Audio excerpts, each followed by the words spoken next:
Ignition sequence start. 6, 5, 4, 3, 2, 1, 0. All engine running. Liftoff.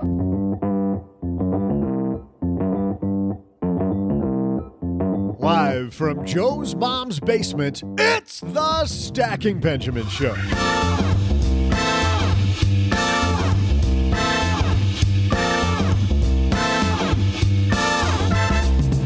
I'm Joe's mom's neighbor, Doug, and on today's show, we've got a great crew to discuss when are you frugal and when are you just downright cheap.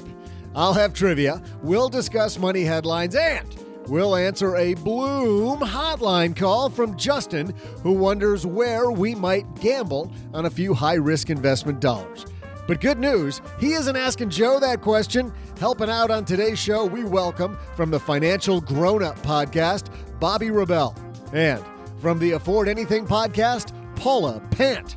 And from, well, here, G. But that's not all. Ever wonder about replacing your income stream with your own pension? One group is innovating in that area as we speak. Today we welcome from Blueprint, Lauren Minches. And now, the guy Joe's mom said one day might amount to something. Time's a ticking, buddy. Joe Saul-Sehy.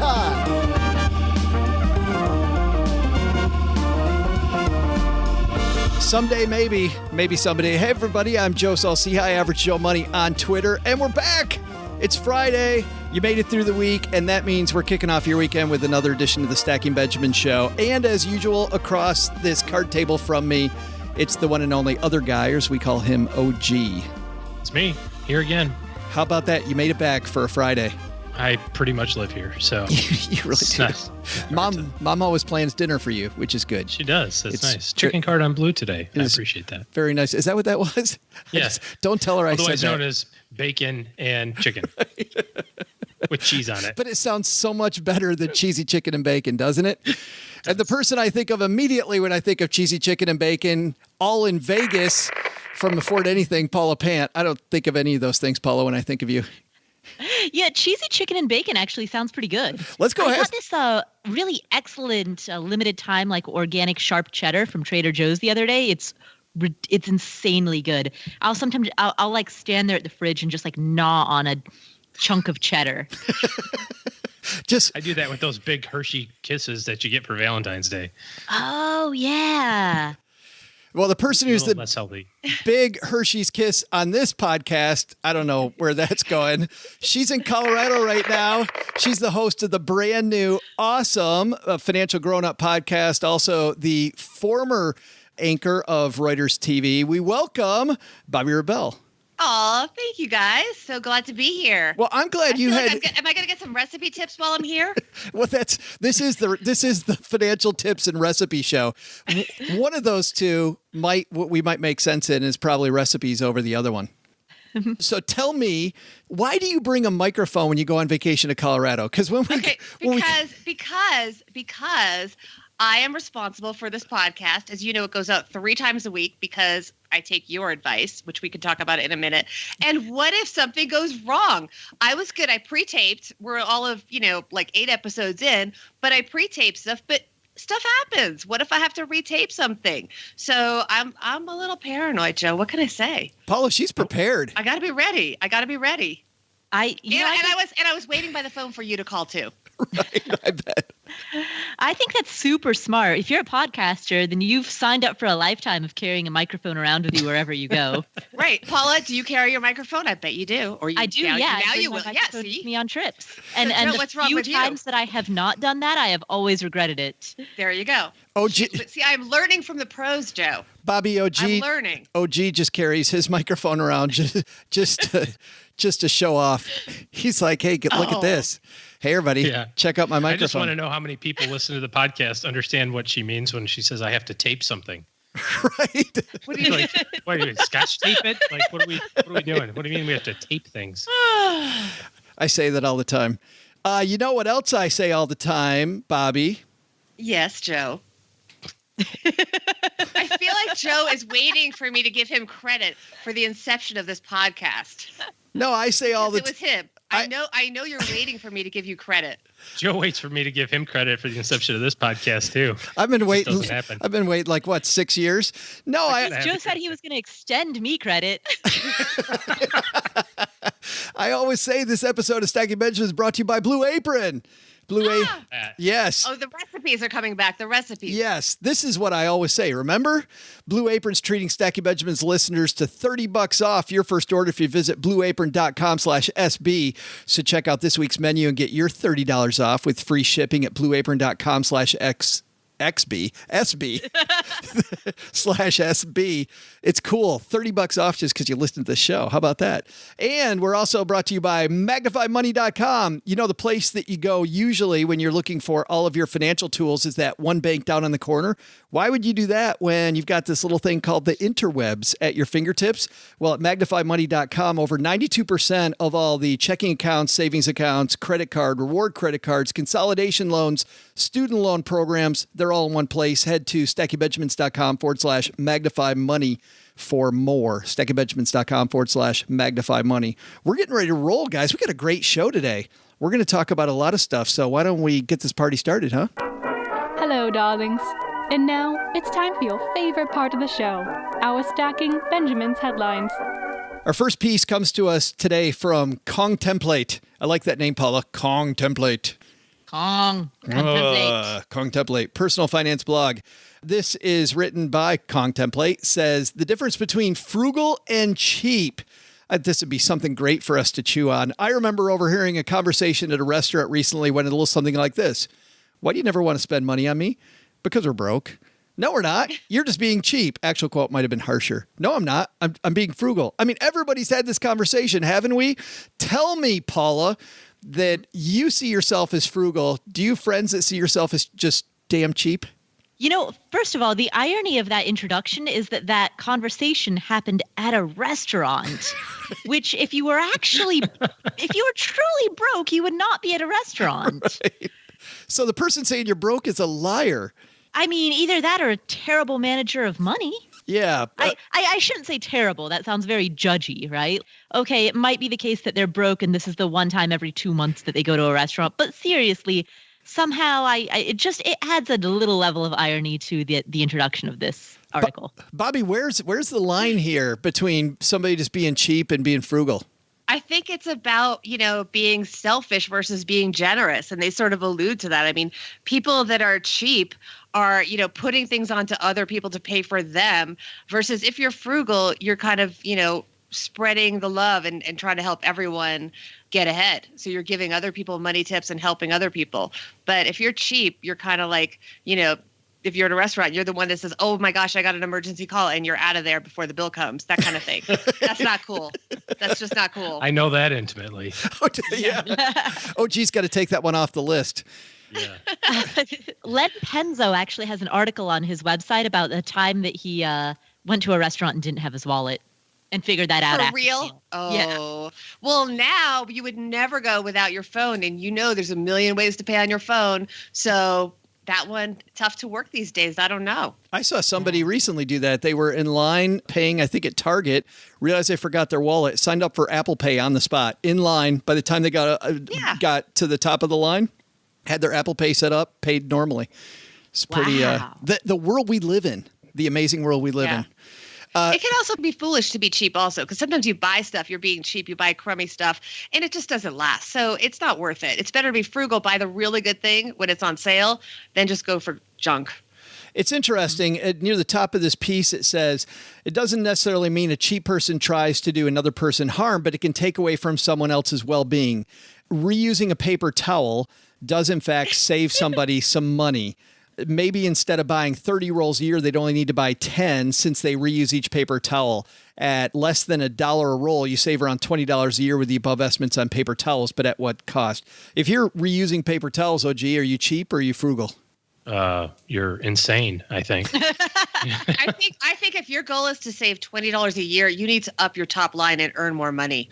Yeah. There you go. That's what I think. Yeah. $20 a year. Come on, people. If the motivation for saving the paper towels is the environment, Yes, then I think that's a reasonable approach. If the motivation is money, then there's something wrong here. So you could have two cases of the exact same behavior, but based on the motivation, one could be reasonable and the other could be not.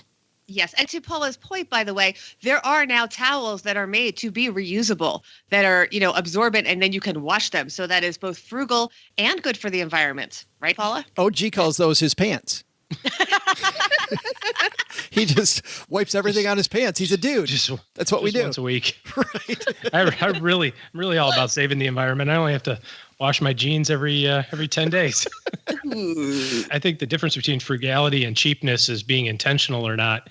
And Bobbi, you said purchasing something, waiting for a deal or something like that and being, intentional about spending, that's being frugal. Being cheap is being sloppy, right? It's like you said, kind of hosing the person next to you, maybe at the dinner table or something like that.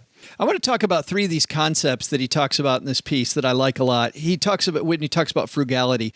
The first one here, Paula, he says, is frugality demonstrates patience. I really like that. Oftentimes, if you're at a store, it's very tempting to just grab whatever it is that you want without having a waiting period. That's the most obvious example. But in other ways, if you want to upgrade your phone or your car or your home, even if you want to sell your home and live in somewhere, a bigger place, just delaying that purchase by an additional year or two, making a habit of doing that can A, allow you to spend more time shopping around to find the best value. B, let's say that you make a habit of delaying the upgrade of your phone so that you get a new phone every 4 years instead of every 3, right? Doing that consistently over a 20-year time span, that adds up. And I think those are examples of frugal patience. And I like this one. Sensible frugality. Yeah, right. I like this one, Bobbi, that frugality requires discipline. It does. Absolutely. You have to pay attention. I mean, to Paula's point, talking about delaying things. I mean, for example, you can buy a car and you can think about what time of the year you're going to buy it. I believe if you buy it in late August, they're coming in with the new models and the dealers want to clear out the lot. So that's a good time because you're getting a model year that's older, but the car is still a brand new car. And you can drive off the lot with a great deal because they're going to be very negotiable just because of the time of year and because you paid attention to the calendar. And it's that way with a lot of big purchases. I mean, even when you're buying a house, wait till the tail end of that spring selling season. People have to get out. People are going to be a lot more open to an offer that may be lower than they would have been open to earlier in the selling season. Right. Or even buy in January when nobody's buying a house. Yeah, I used to, whenever I needed to rent, you go to December. No one's moving in December. At least in New York City, that's a really slow month. You can get a really good deal. They want to get people in there. They miss the students coming in, starting the new jobs, September, October, November, December. Great month to move. At least it's not a great month to move weather-wise. It's a great month to move in terms of getting a deal. You're trading fewer dollars for freezing your butt off is what's happening there, right? Our second piece comes to us from the Reform Broker blog, of course, Joshua Brown's blog. This piece is about private banking, and it's called Private Banker. Paula, do you mind explaining what this piece is all about for the people at home? Sure. So he says that a quote-unquote private banker is actually just a fancy way of saying somebody who is going to screw you over, basically, by not being a fiduciary and leading you astray accordingly. Private banker is just a euphemism, like a fancy title that has cachet that gratifies people's ego. But at the end of the day, you're still getting a raw deal. But that's the thing, OG. Private banker, though, it sounds so cool. It does sound so awesome. I got a private banker. I was going to put that on my business card. OG private banker. Just hand those out from now on. It's a conversation starter. Yeah, Josh Brown here is talking about just how useless these titles are. We had an article a couple of shows ago about how you have to investigate this sort of behavior by your quote-unquote professionals, your advisors. We had that article that Jason Zweig wrote in the Wall Street Journal about the fellow who was getting people speaking engagements, and I'm using air quotes, at Harvard and West Point.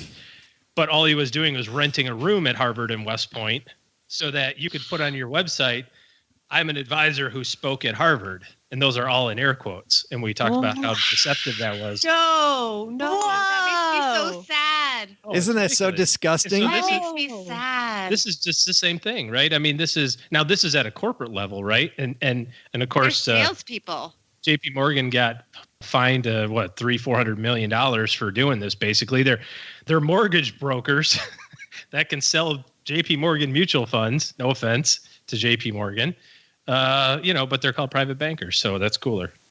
It's funny that he talks a lot, Bobby, about cachet, right? About people buy cachet for everything. So when you go to your financial services company and they're rolling out the red carpet, this seems like a great thing. Right. So this makes me really sad on so many levels. Well, you know this. I just became a CFP, Certified Financial Planner. And a lot of that is, a lot of what the CFP board does is try to protect people from this. Because obviously when you're doing financial planning as a CFP, you are a fiduciary. So people should look for that. I mean, it's very easy, whether it's a CFP or another qualification, look for that and ask how they're getting paid and be okay with them getting paid. Don't go to someone that says it's free, because nothing is free and it should not be free. Nothing should be free. Pay for it, but know how you're paying for that advice. Know where the money's going. You don't want to do business with anyone that doesn't get paid because they won't be solvent. So you need to train yourself to be okay being a customer, being a client, but know where that money's going and understand that. I mean, fee only is always a good way to go. Understand that doesn't mean you're paying X dollars. It could be a percentage of something, but it's not a commission where they are incentivized to sell you something that may not be the best fit, putting you first, putting you, the consumer, the client first. And it's just really... this just makes me so sad, Joe. It makes me so sad. Yeah, but it's funny, though. Joshua Brown says here there's a bunch of great advisors out there that aren't fee only, right? That he can point to who do a great job. And I think that myself. Yeah. I think that there's advisors out there who are everything you're saying, Bobby. They're fee only. They're certified financial planners. They're fiduciaries. I wouldn't send mom to these idiots. I mean, there are some people I know that are everyone's good. Okay, check all those boxes. Everyone is an individual, so you need to do your homework on who you hire. Period. The end. However, as a concept, you need to be okay paying someone and knowing how they're being paid. However, that is, commissions are not bad in and of themselves, as long as you're okay with it and know what it is. And ask, are you paid a higher commission for this product versus another? And you may want the product that is a higher commission if that's the best product for you in terms of what you mutually decide. But go in with open eyes. That's what I care about. Go in with your eyes open and make sure they are getting paid in a way you're aware of. Never, if someone says, I'm not being paid, everything's free, that's the red flag to me. Paula, assuming you agree completely with Bobby's advice, and I think that you do, I've known you long enough, what's the next question you ask after, are you fiduciary, how are you paid? Paper or plastic? That's the very next question. What if you forget your wallet? Neither at the restaurant. Neither Do one. you take Apple Pay? What if you're having dinner with your planner at the restaurant and you forget your wallet? Do you got another question beyond those? All right. So the first two are you a fiduciary? How do you get paid? Yeah. I think the next question that I would ask, and I'm trying to figure out how to make this concise, is I would give them a snapshot of my situation and then just state, look, here's what I'm looking for. Here's what I'm not. If what you're going to do is try to manage my investments and not a whole lot else, then depending on who the individual is, yes, that's something I want, or no, that's not at all something I'm interested in. So if there's a particular aspect of financial planning that you particularly are interested in, like estate planning, for example, tell them that right away. Ask them if they have experience with that. Or conversely, if there's something that you don't want, be upfront about that, because if they specialize in that and you don't want it, then it's not a good fit. I think I like Paula's point there, OG. I mean, you're working with people as a financial planner every day. The more they give you, the better you can decide if it's a fit too, and the better fit you're going to become. I think the biggest problem is that most people don't say what they want, right? Clients don't generally say what they want, and advisors don't say who they can help. And you kind of do this dance and you try to massage it to make it work and fit into your system or something like that. It works a lot better if you're a consumer. If you say, like Paula said, here's what I think I need. Sure, a professional may have a different opinion and say, I can appreciate that you need this, but you also need this. Let me help you with that. But I think advisors get into a lot of trouble too, because they're not clear with their clients about, here's how I'm paid, to Bobby's point, here's what I do, here's what I won't do. And when everybody's just open and honest, it goes a lot smoother. I always tell people I've done this 20 years and I've got 25 years to do it. So we're going to talk 50 times about your money. We got to kind of like to hang out with one another. If we're going to have 50 conversations, if we don't like it in the first 20 minutes, we're not going to like it when you're 62. Right. So let's just be straightforward about it. No, and Joe, you make a good point. Fiduciary, not fiduciary, however they're paid, it has to be someone good. Just because someone has a certain designation doesn't mean they're good. And one thing that you can look for in someone that is good is someone that will listen to you and then maybe spot the gaps in your financial planning that you're not aware of. Right. So maybe you have life insurance, but you didn't think about the fact that the beneficiaries are minors. So maybe it needs to be in a trust. Maybe there needs to be someone else in charge of it so you don't have your 8-year-old inheriting all this money or something. Someone that can spot those openings and the vulnerabilities that you wouldn't necessarily know to ask about. Yeah, you want an advisor, not an order taker, right? Even if you say, I don't want this, I don't want this, I don't want this. I know there were plenty of clients back in the day for me where I said, I'm sorry, that's what you need.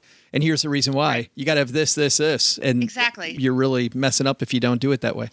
So right. I like being a little Gordon Ramsay with people when I was an advisor. I had that today. I was going to say, OG's slightly Gordon Ramsay with his clients. Slightly. Right. I make a mean Gordon Ramsay scrambled eggs though. Mm-hmm. Hey, let's put a lid on this one. Takeaways. Paula, we'll start with you. We've got Private Banker and we've got the King of Kong blog here. All right. The key takeaway from the Private Banker article is that in the world of money management and investing, you don't want fancy. You don't need cachet any more than you need to shop for socks outside of Target. It's just, you just don't need it. My dad, by the way, said at one point, he's like, yeah, I'm not a big fan of that, of that French company.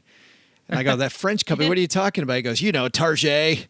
I'm like, Dad, people are messing around when they say that. They're from Minneapolis. No, they're French. I know they're French. It's a French company. Okay. Freedom fries. That's right. Right.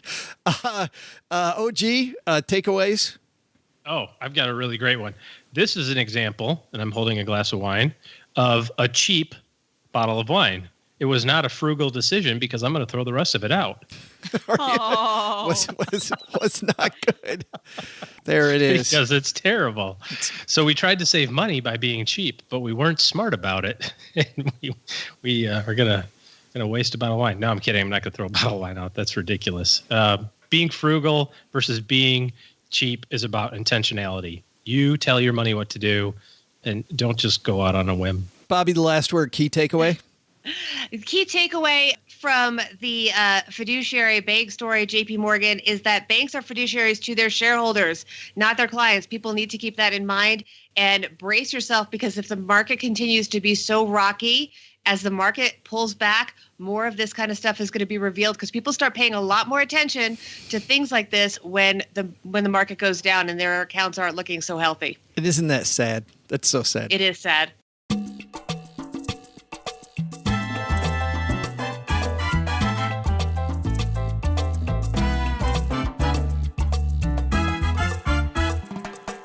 When I first heard about Blueprint, I heard about them from a friend of the show, Michelle Dash, and then a few days later, pull up by this woman named Jean Chatzky. Don't know if you're familiar with her. I've heard of her. Yeah, once or twice. She may or may not have been on my show. May or may not have, of course, on the Amazing Afford Anything show. Jean's, of course, the Today Show money editor. Michelle mentioned they were doing things to the annuity business that were truly disruptive, and today Blueprint doesn't even really talk annuities, which I think is awesome. They're talking about what everybody really wants from an annuity, a pension of their own. So I'm super happy today that Lauren Minches is joining us from Blueprint. And listen to Lauren's background. She graduated, Bobby, from this little school called Columbia University. I don't know if you ever heard of that. Yeah. I have heard of it. With a BS in financial engineering. Oh, gee, you and I know a bunch of people. I feel very impressed. A bunch of BS in financial engineering. I have years of BS in financial stuff. A lot of people in this industry with a BS. Financial engineering and operations research, and she's an actuary in training, having worked in both life insurance and annuity product lines at a tiny little-known company called New York Life Insurance Company. She became a fellow of the Society of Actuaries in 2013. Please help us welcome someone who knows way more about both annuities and pensions than most people, Lauren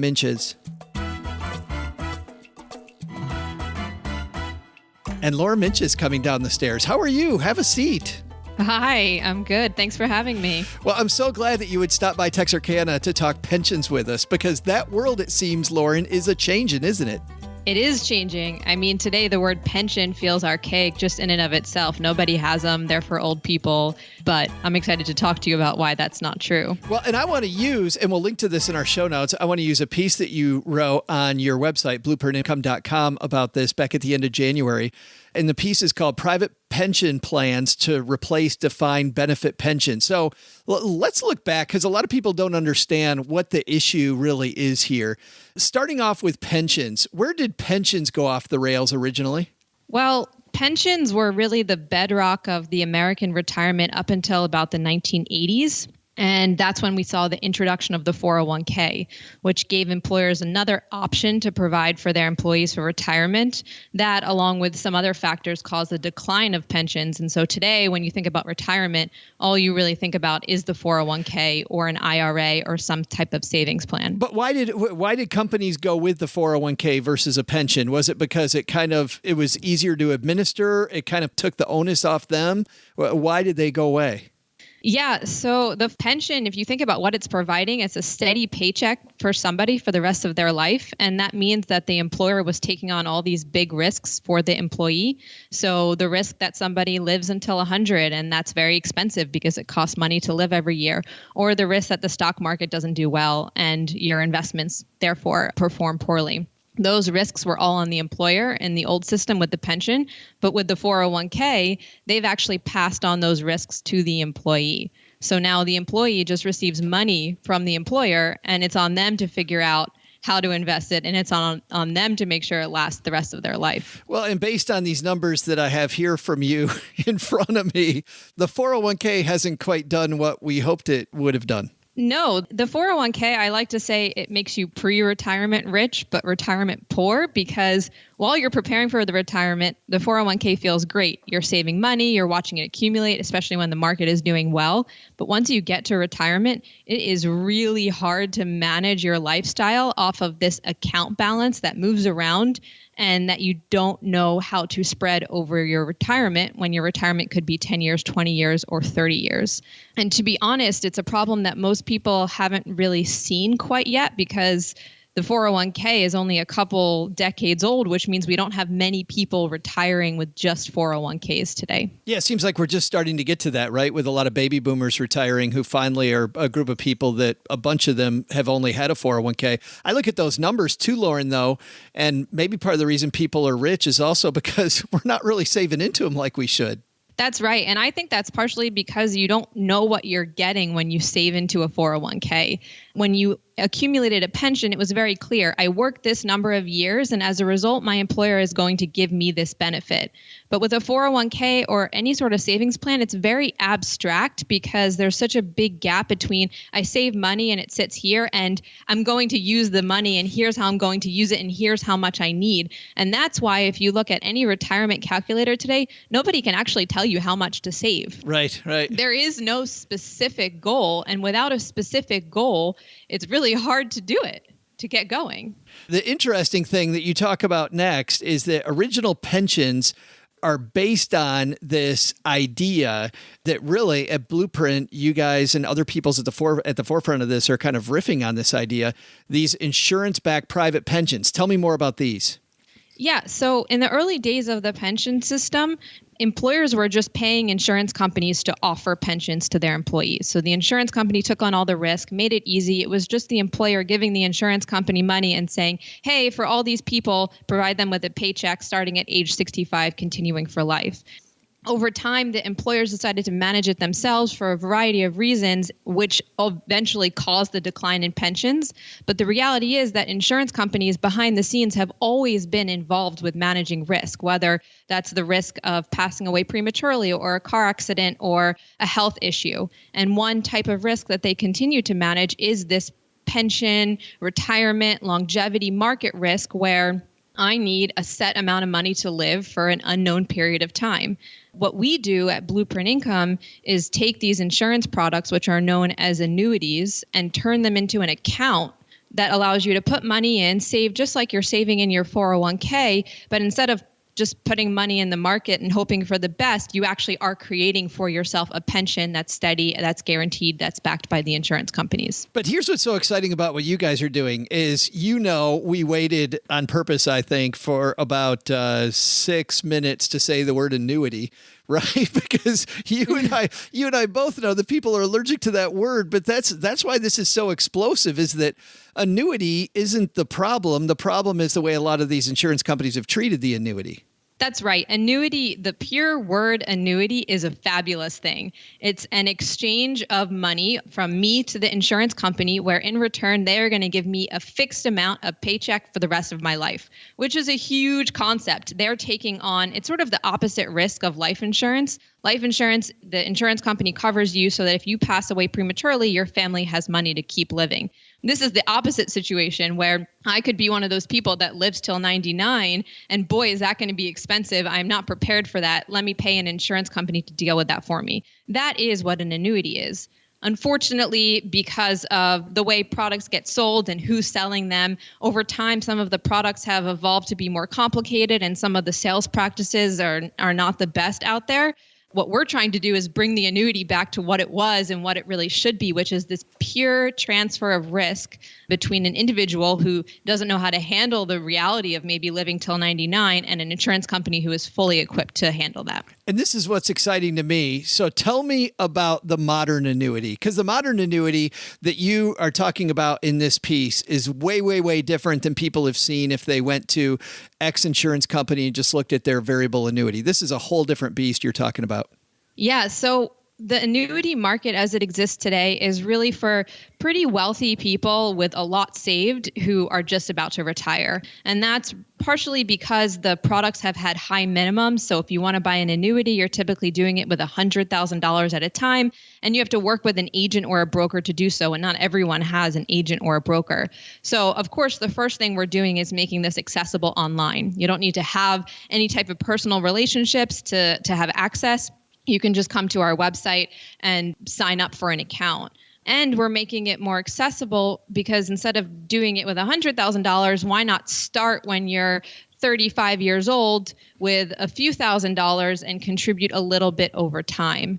The other thing that we're doing is allowing you to have access to multiple insurance companies' annuities all at once. I think I think this, for a guy that used to work in the industry, might not be exciting to people listening, but this is where I nerd out and I'm like, this is the coolest thing ever.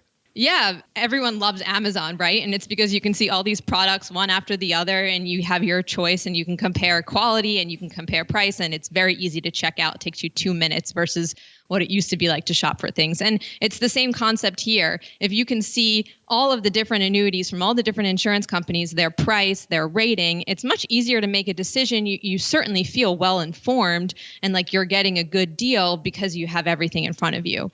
So when we set people up with these accounts, the personal pensions, it's often optimized so that every time they put in money, they're getting the best price that's out there, whether that's with this insurance company or another insurance company. When you were upstairs talking to Mom, we were talking about your background a little bit and you as an actuary, which, by the way, sounds like the funnest thing ever. I'm kind of joking, but I'm sure actuaries must have some awesome jokes, and you guys probably have some great parties. But seriously, this idea, Lauren, of longevity is a huge issue in financial planning right now. That you look at some of the top CFPs in the world, they're talking about what if you outlive your money, and this is an income stream you can't outlive. Yeah, that's exactly the point. We work with a lot of clients, and some of them are well off. And what's ironic is that even the people who have a really decent amount of money to live off of in retirement are scared to spend it, because every dollar that they spend in their 70s is a dollar less for them in their 80s. And so how do you decide how much to spend? So it is a real risk. And knowing that no matter how long you live, you're going to have this source of income makes a really big difference for how you feel in retirement on a day-to-day basis and what you're willing to spend money on. Like, can you or can you not take that vacation? Well, depends if taking that vacation is going to cost you something in the future. It doesn't if you're taking that vacation because of some income that you're getting from an insurance company every single month. Yeah, powerful. And like you said, it's something now we can budget in retirement. We don't have to worry about what if the market conditions change. Well, you kind of do. People have this one question, which is your annuity company goes under, right? The life insurance company that you hand over this risk to goes under. In practice, what happens if that happens?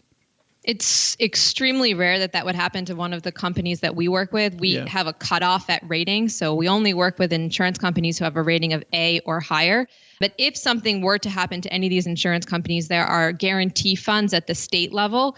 Basically, all the insurance companies contribute money all together so that if something happens to any one of them, the others chip in to make the annuity policyholders whole. Yeah, or whole up to a certain level. Well, and I was also going to point to in the fact I've seen other insurance companies step in and buy the book of business. I mean, you see companies broker that out to maybe a stronger company if something happens in the future. That's true. That's absolutely right. And also, there's nothing in life that's fully guaranteed. I like to say this is as guaranteed as it gets, because if you think about it, if you're comparing this to putting money in the stock market, the chance that your stock performs poorly is far higher than the chance that something bad happens to one of these insurance companies. I mean, some of our partners are rated at the same level as the U.S. government. Right. I think that's a great place to leave it. People find out more at blueprintincome.com. Yes, and we actually have a guide that we're providing to all of your listeners for free if they're interested in getting it. So they can find that at blueprintincome.com/Ben. Awesome. /Ben as in Ben. Ben as in Ben, just keeping it. Blueprint Income is already a mouthful, so I figured might as well keep what follows as short as possible. That's always awesome. And if you're walking the dog or if you're out on your morning run or going to or from work, we'll have that on our show notes page at stackingbenjamins.com. Lauren, it's always great to catch up with you guys. I'm so excited about what you're doing. Congratulations on all the work so far. Thanks, Joe. Great to speak with you. Hey, trivia fans, I just checked the calendar, and today is National Panic Day. You know how Joe and OG always tell you, don't panic? Turns out that must be because there's an official day. Well, let's not panic just yet, because old Doug's going to serve up today's amazing trivia. Here's the trivia question. On today's date in 1959, Mattel delivered to the world a toy icon that still dominates the industry. What's that toy? I'll be back with the answer and more about this whole Panic Day situation in just a moment.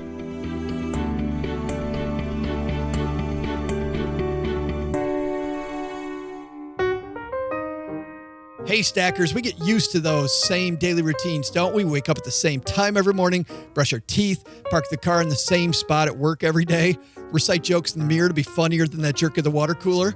Or is that just me? Here's one thing you shouldn't make routine: using the same credit card from the same bank just because that's what you've always done. Nick Clements from Magnify Money explains why. I mean, it's never been a better time, honestly, to find a credit card, especially given the lucrative sign-on bonuses that are out there. Chase just recently had $100,000 on their reserve card. I think we're at a point right now where credit cards are extremely profitable for large banks, and they are really wanting to get more customers. And so they're rolling out the red carpet. So I would just say if you have had a credit card for more than 2 or 3 years, chances are there's a much better deal out there for you today. So why stick with that same old card with those rewards that haven't changed in years? You can use MagnifyMoney.com to always find best in class, including better interest rates. And don't only use Magnify Money for credit cards. Nick and the team have built the site from the ground up to help with personal loans, student loans, and mortgages. Average person saves $450 in interest when they hit stackingbenjamins.com/Magnify Money. This episode of Stacking Benjamins brought to you by Blue Apron. A better way to cook. Blue Apron is the leading meal kit delivery service in the U.S. And while many people know what Blue Apron does, they don't know about the types of meals you eat when you cook a Blue Apron, like strip steaks with potatoes and spicy maple collard greens. I shouldn't do these when I'm hungry, OG. A steakhouse-inspired favorite with the delicious twist, chili-infused maple syrup. With incredible ingredients and chef-designed recipes, Blue Apron lets you see what the power of food can do. Blue Apron delivers fresh, pre-portioned ingredients and step-by-step recipes right to your door that can be cooked in under 45 minutes. The menu changes every week based on what's in season and is designed by Blue Apron's in-house culinary team. Blue Apron offers 12 new recipes each week, and customers can pick 2, 3, or 4 recipes based on what best fits their schedule. Blue Apron, of course, sends only non-GMO ingredients and meat with no added hormones. Meals coming up for me, listen to these ones, guys. Middle Eastern baked chicken and rice with chickpeas and yogurt. Steaks and cheesy mashed potatoes with steak sauce and roasted carrots. I can't wait for that one. Spicy pork and Korean rice cakes with bok choy. Different stuff every night. Lots of fun. Blue Apron is treating Stacky Benjamins listeners to $30 off your first order if you visit blueapron.com/SB. So check out this week's menu and get your $30 off at blueapron.com/SB. Blue Apron, a better way to cook.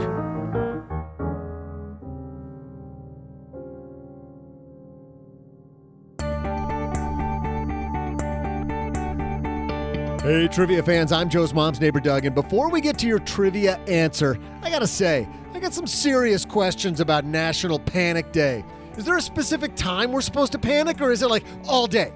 Do we panic about something in particular, or we just go off on everything? What? All right, fine. Like Joe's mom always says, show must go on. Here's today's trivia answer.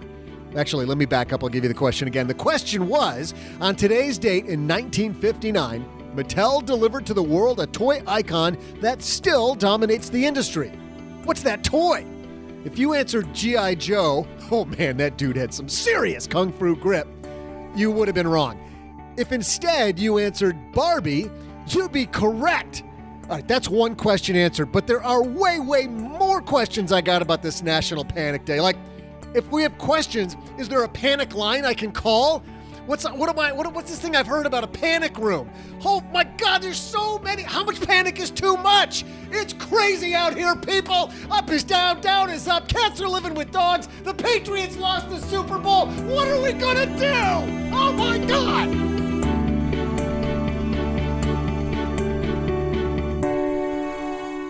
Paula, you were so close. You know what? I'm panicked that I might not be panicking enough. That's right. My blood pressure's up listening to Doug. Holy cow. But that was an educated guess with G.I. Joe. That was pretty good. Yeah, absolutely. I can't believe that I knew that G.I. Joe was a Mattel product. Did you, Bobbi Rebell, did you have a Barbie? Because you got it right. I did. Well, and of course, you know, my Bobby is short for Barbara. And growing up, sometimes I was called Barbie, and I had a lot of Barbie dolls. People gave me Barbie dolls for a lot of birthdays. I had a Barbie doll. I had it all. You had Barbie's Dream House? I had everything. Did you had the sports car?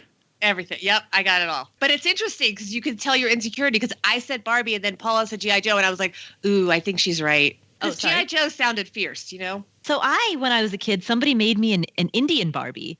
So they took the normal Barbie, they dyed her hair black, they took her clothes off, her normal clothes off her, and they made a little like sari and put that on her. Oh. So I had Indian Barbie. I love that. Indian Barbie, that's awesome. I bet there really is an Indian Barbie now. There's got to be. I don't know. I haven't checked for one. So. I mean, I'm sure there's no Nepalese Barbie. That would be a little bit too much. No, but there's probably, maybe. I don't know. I can imagine Nepalese Barbie, like the other Barbies are like this tall and that Barbie's like a third shorter. Yeah. You know what? If sometimes when I want to know what the rest of the world thinks of Nepalese people, I make the poor decision to Google why are Nepalese people so, and then see what Google autofills. Really? And the number one piece of feed, the number one search result is why are Nepalese people so short? Yeah, and that's my friend Chris, who's climbed Mount Everest twice, when he flew into Kathmandu, it's the first thing he noticed. He's like, I could always see where I was going, no matter where I was. There were a few people of Nepalese descent that were, tall or as tall as him or taller, but he definitely felt super tall. So. Wow, yeah, I'm 5'1", and within my family, I'm one of the tallest females. Oh, looks like somebody needs help. All three of those O's are sponsored by Bloom, or as Len would say, and he's not here, Bloom, smart, simple 401k management. Well, if you've got a 401k, you know how frustrating it is to decide what to invest in without professional help. Now there's a better way to grow your 401k. Bloom with 3 O's is a simple, smart, and affordable way to grow your 401. Head online to stackingbenjamins.com/Bloom to find out more. With Bloom, you can simply connect your existing 401k in a few easy steps. Sit back and relax while Bloom performs an unbiased analysis of the funds in your account and chooses the best mix to match your goals while minimizing hidden investment fees. Bloom's so simple. In fact, the hardest part about this is remembering there's 3 O's in Bloom. Head to stackingbenjamins.com/Bloom and enter the way too easy promo code stackingbenjamins.com/SB. Once again, according to Len, way too easy. For your first month free and see the difference Bloom could make in your retirement. Today, we're going to throw out the Bloom hotline to our new friend, Justin. Say hi, Justin. Good afternoon, Joe and OG. This is Justin from the great state of Michigan. I've been listening for about a year now. I haven't learned anything yet, but I keep listening thinking that maybe this next episode will be the one. I've added Money in the Morning to my podcast list, hoping to double my chances of catching that episode where I do learn something. Anyway, I'm a 37-year-old husband of 1 and father of 4. We max out our 401k and my Roth IRA as well as my wife's IRA. She's a stay-at-home mom. We throw about $5,000 a year into 529 plans and about the same into a brokerage account every year. The only debt we have is our house, which we owe about $212,000 on. It has a zestimate of about $500,000. My question today is in regard to the chat you had with Michelle Kagan last week. It was mentioned that putting money into a high-risk or speculative investment would be just as much fun as buying a lottery ticket, but with a greater possibility of an actual return. I don't buy lottery tickets, but the idea of putting some money into a speculative or high-risk investment sparked my interest. If I wanted to throw a few bucks every month into this area, where should I look? Again, this is not part of our investment or retirement plan. We would not alter what we are currently investing. We'd just use some fun money for it. Thank you both. Bye. Thanks for the question, Justin. It's funny. He said husband of 1 and what, father of 4. What if he had said like husband of 5? That would have been way... Husband of 4 and father of 1. Right. Way more interesting radio that way. Yeah. So he's asking us, so he told us a little bit about himself just so we knew where he was at financially a little bit. If you were going to do something a little bit crazy and speculative, where would you go? Let's start with OG this time. We haven't started with OG yet on a question. Where would you go, man? Oh, geez. I was going to wait for everybody else to pick something, and I was going to pick something more profound. But and actually, for those people that didn't hear the Michelle Kagan interview, what she said was a lot of people waste money on lottery tickets. If you feel yourself going to spend money on lottery tickets, you're trying to break that habit, instead take the same money you were going to put into lottery tickets and put it into a speculative investment. Because at least, no matter what, you'd have a shot of maybe doing something instead blackjack. Which is a way more fun game than lottery tickets. Right, deal. What's your... Wait, but if you're going to do that, you have to go to craps because that's the better odds, right? You should know that, Paula Pant in Vegas. I don't gamble, but I was going to say you could start a podcast because that's pretty speculative. There it is. There's a... Yeah. What go with... Oh, sorry. No, what takes a lot of equipment and flushes a lot of money down the drain? Yeah, Bobby, great. It's going to go. You have a new podcast? Bitcoin, baby. Bitcoin. Is that where you're... Buy on the dip. Big old dip since December, hasn't there been? Yep. Buying opportunity. Bobby, seriously, is that where you're going? Where are you going with your spec? That's where I'm going. That is where you're going with your speculative money? I personally not, but that's if you want it instead of a lottery ticket, sure. So if you're Justin, take that extra money and you'd say go with Bitcoin. Yeah, because you might do, I don't know. People have made money. Sure. And it's, we're comparing, we're basically, looking for, we're offering blackjack from OG, So if that's where we're coming from, I mean, I say Bitcoin, Bitcoin over blackjack. Asymmetric risk, right? You're looking for I don't care if I lose this $200, but I'm really cool with it turning into $200,000. Yeah. Yeah. What's the investment, OG? I'm kind of there. If I was going to do an investment, I would do that. What the heck, throw a couple $100 at these crypto things. Why not? I would do something completely different though. I would actually do something with the money. I would rather take the kids to Disney World, right? That's not going to return any capital other than kind of family time. I would much rather do that. I would, buy a new golf club or, provide some utility for yourself as opposed to, if you're on track for the rest of your goals. Sometimes we see this and it's obnoxious, right? You're on track for your financial goals but I still need to save all this extra money. It's like, well, but you can do a little bit now, do something for a charity that you care about, do something for a family member that you care about. I would rather do that than just blow it on Bitcoin or blackjack. Although a trip to Vegas is kind of fun. Yeah. Well, but if you were going to put it in an investment, let's just take his. So I can't do anything normal with it. The most aggressive thing that I could think of. What about like a buddy startup or something? How about like lending your sibling? I've done this recently. Lend your siblings money to pay off their credit cards at a better interest rate than the credit card's charging them, but better interest than you're getting in the bank. It's just as risky as Bitcoin because they might not pay you back. But if they do, you're getting like 20% because they're being charged 29. So you're like, hey, have I got a deal for you? Everybody wins. Make money off the relatives. Beat that, Paula. Ooh. I have unfortunately loaned money to people that I have never, ever seen again. Yeah. You've never seen the many people? Years ago. You've never seen the people? You've never seen the money?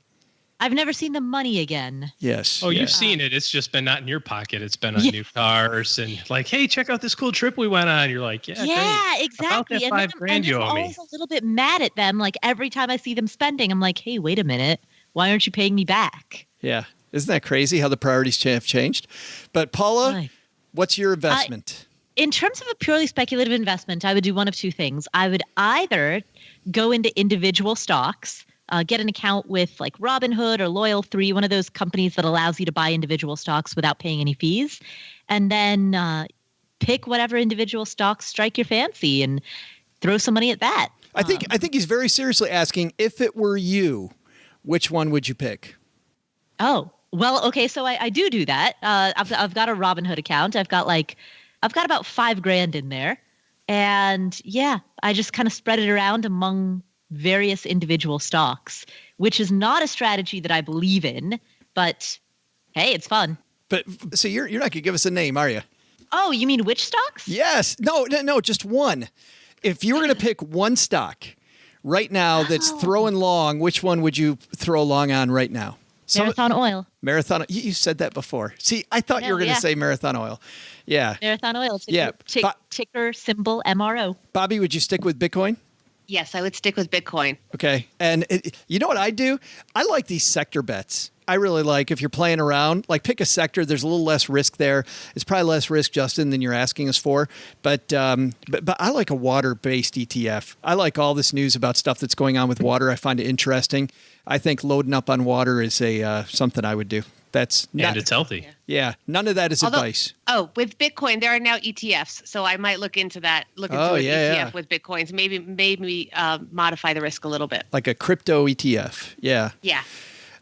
Thanks for your help on that, everybody. That was fun. That was all over the place. We also get letters down here in the basement. Doug just brought this down, and man, did he run down and run back up. He's really worried about Panic Day. Leo asks, hey, Joe and OG, Doug's my favorite. Just had to make that clear immediately. Doug's my favorite. Okay, thank you. That's all Leo writes. No. Leo says, anyways, every good financial advisor says to max your 401k up to the company match first, and I agree. Yet so many people do not do this, and some may argue that they don't need to plan for retirement. However, wouldn't it make sense to contribute to the 401k to get the company match and then withdraw the year after and pay the tax penalties? Any company match greater than the stock market, 7 to 10%, would be better than investing in the stock market, right? Guaranteed money. Please agree, or else I told my friend the wrong information. Thanks. Bobby, did Leo give his friend good or bad information when he said if he's not going to save retirement, at least get in, get the match, and then rip all the money back out? I'm just going to reject that and just say stop there. Yes, save for retirement. And maybe if you're worried about penalties and taxes and stuff, see if your company has a Roth 401k, because that's a thing now. But I'm just not even going to acknowledge the not saving for retirement. We're just going to dial it back. and just tell him to start over. But Paula, what's that? The reset button. Yeah, hit that big red button. We should have one of those big red buttons to press. Paula, though, this idea of put the money in and just take it out a year later, he says that hey, that's free money and it's less than the tax penalties. Is that correct? Well, I mean, while I also disagree with the premise of the question, that's actually a pretty good plan. Certainly, if you can get an employer match and if there's like no vesting period for the match, meaning you have the ability to take it out after a year and keep that full employer match, I guess the short answer is run a spreadsheet on it, because part of it depends on how big of an employer match you get. But yeah, if you throw in $1,000, your employer throws in an additional $1,000, then you have $2,000. You pay a 10% penalty on the $2,000. That's $200. That seems like that math would work out. Can I just point something out, though? When you pull money out of a 401k, you lose a lot of protections as well. So that should be taken into account, that money in a 401k, this is my nerdy CFP coming in, is protected because of the kind of the structure of the plan. And so I do think that's something that people should be aware of and be thoughtful of when they pull money out of 401ks. Just saying. Oh, yeah. Yeah, I absolutely. That's a random point. But, the question. I absolutely think you should be saving for retirement. But as an academic hypothetical, it does make sense. I just don't think it's possible. There's so few 401k plans that allow you to do in-service withdrawals out of them that it's unlikely to even be an option in that plan. And certainly most of the in-service withdrawal plan options are post 59.5 anyway. So I don't think you'd be successful. I don't think you could even call up the 401k people and say, I changed my mind, send me a check. They'd go, too bad. And is the vesting usually only a year on company match? It really depends on company. It's company specific, right? Depends on how they are adhering to different safe harbor rules and stuff. So does anybody think Leo gave his buddy good advice? I think Leo needs to take his buddy out for a couple of pops and go, hey, dude, I think I screwed the pooch on this one. Yeah, and if you want to do something sort of silly and risky, you could take a loan out from your own 401k, pay yourself interest, and try to make more money in the market if you want. I mean, I would definitely not advise that, right. But you wouldn't. In theory, you could avoid some penalty stuff, but that's also bad. But it's less bad. Bobby's giving Leo other bad advice that is less bad than the bad advice. If you want to be less bad, it's not as bad as yours. Right. It's not my advice. I'm just putting it out there as less bad. Use it to apply leverage. Oh, that's great. Hey, thanks for the letters, everybody. If you've got a letter for us, you'd like to get in touch with us, head to stackingbenjamins.com, and right at the top of the website, it says questions, and just click that button and you'll see all the ways you can interface with us. That's going to do it for today. Let's find out what's happening where you kids all play. Paula Pant, what's going on at that crazy Afford Anything? So I've done the unthinkable, which is that after many, many months, I've finally published a blog post. What is up with that? I know, right? Who does that? If you head to affordanything.com, you can check out. It's a very detailed blog post about 8 money myths that are holding you back. It's pretty developed out. I have YouTube videos that support, various myths that I talk about. So yeah, check it out for a full multimedia experience. Also on the Afford Anything podcast, we've got interviews with Wade Pfau, Dr. Wade Pfau, the retirement researcher, as well as Liz from Frugal Woods and Farnoosh Tarabi. Awesome. Cool. Good stuff. And that's at Afford Anything, where finer podcasts are listened to. OG, what are you doing? I was going to say, I think most of Paula's Instagram posts are like blog posts these days. So I don't think you're missing the blog posting. I think you just put it on Instagram, right? I do, yeah. I think of Instagram as like a microblog. Microblog, yeah. Yeah, it's my daily microblog. Yeah, that's nice to see that. I think as Instagram is the thing where every day I go, oh crap, I forgot to do that. I look at Instagram and go, look at all the cool stuff other people have. It's a very slippery thing, I've found. Slippery Instagram slope. Yeah, it sure is. Like people going snow skiing in the middle of February, and you're so jealous. But it's cold. It's so cold here. It's 3 below. It feels like 3 below on the mountain. So okay, all right, a lot of sympathy. What's going on? We're just keeping on, podcasting away. Anything cool coming up? You tell me. I don't know. I just work here, dude. I don't know why I even ask you. We get the same answer every single time. Bobbi Rebell, thanks for hanging out with us again. Thank you for having me. I'm so impressed you came back. I thought I was like, it's like Saturday Night Live when they want to get the 5 appearance. I'm going for 5. I think I'm on 3. You are on 3. So big number 3. I'm on 3. So we're working up there. Here it comes. And I scored a really big interview on the Financial Grown Up podcast. That's what I want to talk about. So tell everybody about the Financial Grown Up podcast because it's really cool. I mean, even just conceptually tell people about what you're doing. Well, so first of all, I was going to give you credit because it was almost a year ago that you came up to me. We were together in New York City and you said, Bobbi, you need to do a Financial Grown Up podcast. And I said, that is never going to happen, Joe. You did. And you said it very definitively and very quickly. Right? Very you quickly. Remember that? Yes, I do remember that. I mean, it was not going to happen. It was not happening. But, I came around. I thought, okay, it took me almost a year to take your advice, but I did it because today on the podcast, I have Joe Saul-Sehy, my biggest interview yet. So I'm excited for everyone when they're done listening to this to come on over and listen to you because it's an innovative format and we basically get people to talk about very personal money moments. So if you want to hear Joe Saul-Sehy's Financial Grown Up money moment and his brilliant, insightful lessons that he will share, you got to tune in. And I have other guests, by the way, have included Kevin O'Leary, the great Farnoosh Sharabi, David Bach, lots of other great people coming up. So I'm really excited. And I do want to thank you from the bottom of my heart, Joe, because you've been such a supporter and you really were the first person that said to me, you need to do a podcast. And I waited till I came up with the right format because, it's got to be good. I mean, I got to compete with you guys. You guys put a really high bar out there and Afford Anything and Stacking Benjamins. I mean, just to be out there with you guys, I had to be good. And it took a while to come up with a concept, but I love it. And I hope people really enjoy it. Well, thank you very much. And I'm so glad that you did it. And I'm glad you have a show where people actually learn something. It makes up for all this waste of time. Yeah, I had to go become a CFP first before I could do it.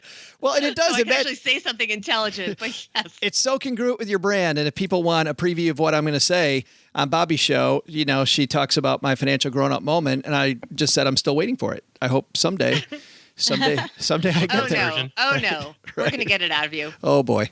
Thanks, everybody, for listening. All right, Dave. Where the hell did that come from? Who's Dave? All right, Dave. Has he been replaced? I guess as Doug should be really panicking now. Replace him with Dave. Doug's like, who's Dave? Who's his Dave? All right, Doug. Where do we go from here? What should we have learned today, man? We got total mayhem, and you want me to focus on what people should have learned from this show. Yeah. Sure, Joe. Way to have your head in the sand. All right, I'll give it a shot. First, have an advisor that's a great person but paid in a way you don't like. Maybe they are worth keeping in your corner, but remember, there's a wide field of advisors out there paid in a way congruent with client goals. Second, looking for an annuity? How about a private pension instead? Maybe that's a better option in all of our futures. But the big lesson? Don't wait for National Panic Day to panic. Go ahead and do it now. Really, there's like no specified time or place. There's no websites. It's completely a disaster. Everything's going down. Nothing makes sense anymore. Ari Lyondike is on The Bachelor. I saw 4 guys riding horses down the street. There's raptors in the backyard. Special thanks to Bobbi Rebell for joining us on today's show. You'll find her Financial Grown-Up podcast wherever you're listening to us. Thanks to Joe's mom for explaining I don't need to panic about National Panic Day. There's already enough panic on days whenever we run out of milk to go with the cookies down here in the basement. We don't need any more drama. Jeez, you people got a little carried away. Take a chill pill. Wow, some people. This show was created by Joe Saul-Sehy, produced by Richie Rutter-Reese, and engineered by the amazing Steve Stewart. Online, visit us on Twitter at @SBenjaminsCast or on our Facebook page. Shannon Cowan is our community manager and social media guru. I'm Joe's mom's neighbor, Doug, and I just noticed it's just as dark and damp down here as Joe's soul. SB Podcasts may receive payment on the show from sponsors and guests in the form of books, giveaway items, discounts, or other remuneration. There's no way you would take advice from these dorks, but like Joe's mom always says, don't take advice from people you don't know. This show is for entertainment purposes only, and before making any financial moves, consult with a real financial advisor.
Welcome to the after show, the part of the show that doesn't exist. The rules, if you're new to this party, is what did I say the rules is?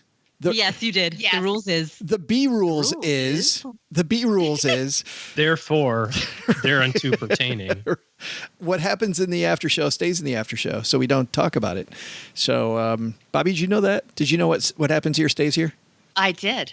So I did. I have listened to the after show. We cannot talk about it.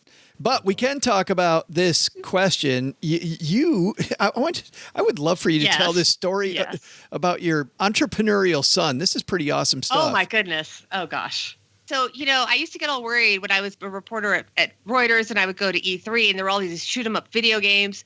My kid, of course, he's my kid. What do I catch him playing? He's playing Adventure Capitalist. And I ask little 10-year-old Harry, so what are you playing? He's like, Mom, I'm busy. I got 10 businesses. I got a lemonade stand. I got a newspaper delivery business. I got a pizza business. I'm hiring more managers so I can outsource. And I'm busy talking to my angel investors. I kid you not. He has angel investors. All true. And, awesome. and he's 10 years old, and this is He is 10. This is what he does for fun. This is what he does for fun with his cousin Asher. Yes. You got to tell that to Kevin O'Leary. I'd love to hear what Kevin O'Leary thinks about that. He would love it. Absolutely. Absolutely. I need your kid to rub off on my kid because my kid's up there doing the shoot 'em up video games with all of his buddies. Although the other one, my 8-year-old, he started a T-shirt making business. He's in third grade. Yep. And he has an employee. He pays her $1 a T-shirt, and he charges $2. So he figured out day 2 that he doesn't have to do any work. He's like, well, I don't have to make any, Dad, because she's making them all. I said, well, you better pull your own weight there, son, because she's going to figure out really quickly that she could charge $2, or $3 on your T-shirts, So he pays her $1 a T-shirt and sells them for $2. And, Yep. And how old is she? Same grade, third grade. Okay. They make custom T-shirts. They get white T-shirts, and then you can order what you want drawn on them, and then they draw them. I'm just thinking, Paula, it's kind of like those horror stories you see, but where this kid's got this like sweatshop of third graders. Where do they get the T-shirts from? What's the underlying cost of the shirt itself? Is Dad subsidizing this business here? I was unaware that I was subsidizing the business until I got the American Express bill, and I'm like, "What's this? What's this $180 from Target? What's that all about?" It's like, we had to buy Target. Yes, we had to buy William some T-shirts and some ink pens. I'm like, does he know he needs to sell 200 shirts to 60 classmates to break even on margins? Pay his angel investor back? No, I do make Harry. Yeah, right. I do make my kids do work for me, though. I have to, like when I send out books and stuff like that, I make them stuff the envelopes and Do your best, right? It's tough. Paula, I totally imagine you, Paula, as a entrepreneurial 10-year-old or 12-year-old. You were probably making money off all your classmates. No, not at all. So when I was a kid, I loved reading mystery books. So I love the idea of having a detective agency. Me too. I know. I hung a big sign on my door the door to my bedroom that was like Paula's Detective Agency, except then I didn't actually have any mysteries to detect. So that didn't really go very far. It was more just a figment of my imagination. So I had I don't remember if it was just the Hardy Boys or the Hardy Boys and Nancy Drew detective kit, like their book that went through like forensic stuff and how to look for fingerprints. And I remember going around the house, looking for fingerprints and trying to figure out where the murder happened. And there was never any. Yeah, I did the same. And I had a magnifying glass too. So I would use the magnifying glass to look at the fibers on the couch really closely. Right, yeah. And did nobody ever hired you? What would you have charged if somebody had hired you? Oh, I hadn't really thought about it. I guess I was so excited about the prospect of being able to solve a mystery that I hadn't even considered what I would charge. I don't think I would have charged anything, to be honest. I think I would have done it for free. It would have been the thrill of the hunt. Yeah, exactly. I grew up in farm country, and we would go work the huge garden behind our house. And we'd sell corn by the road, my brother and I. My dad would let us keep half the profit. And at that time, this is horrible. I feel like Len Penzo. Back in the day, we sold a dozen ears of corn for $1 for $1. Wow. It was like giving corn away. Now it's like 3 ears. Was it organic though? It was, of course it was organic. Was it organic? But that was before organic was cool. Organic. It was organic corn. Yes. Yeah. Good stuff. Well, tell Harry congratulations on his business and all his financial acumen at 10 years old. Thank you. Taking over the virtual world. That's good. Oh, he is. Yeah, he's busy coding. He's my kid. What do you want me to say? We're also reading a bio on Steve Jobs. He's my son. That's fantastic. He's the best.